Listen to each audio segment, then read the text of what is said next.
important thing to know about the Tuskegee Airmen is that they were considered an experiment by the military and learned how to fly fighter planes down in Tuskegee, Alabama.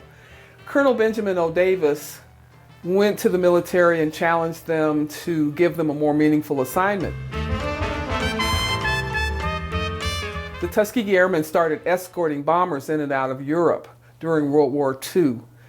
And it's a notable thing, the Tuskegee Airmen, as they escorted the bombers, flew more than 1,500 missions and never lost a bomber. So they were 100% successful escorting the bombers in and out of Europe. Some of the other escorts were averaging about 80% success, losing about 20% of the planes. But the Tuskegee Airmen never lost a bomber in all of those missions.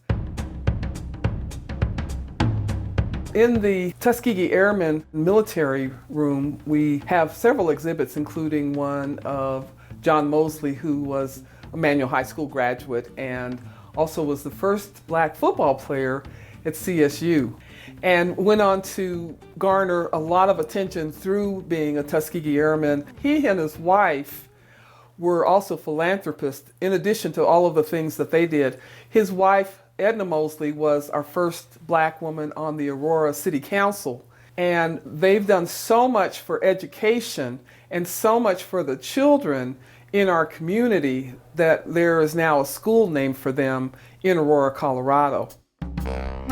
A lot of our African American soldiers hoped that it would change better civil rights action, which we saw resulted in some areas. The military challenged some of the status quo in the United States after World War II.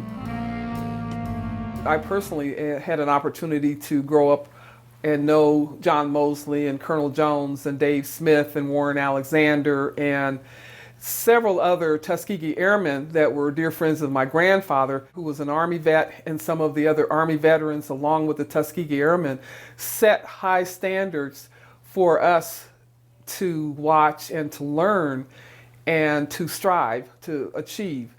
One thing that I think is really important for our children to know about their ancestors are their various accomplishments. They need to understand how much energy and effort these folks put in so that we could have freedom, so that we could have our own businesses, so that we could live our best lives. I love giving a homework assignment that you go interview your grandparents, great-grandparents if you have them, great aunts and uncles, anyone in your family that's the generation beyond your parents. You need to understand their stories and take what they teach you to live your best life. If you don't have that, if you don't know where you're from, if you don't know your history, it makes it hard to figure out where you're going next. So once you understand the purpose of the family members that brought you here, that made your life possible, I think you're going to have a better opportunity of making your own life the best life possible and giving your children and future generations a better life when you pass these stories along.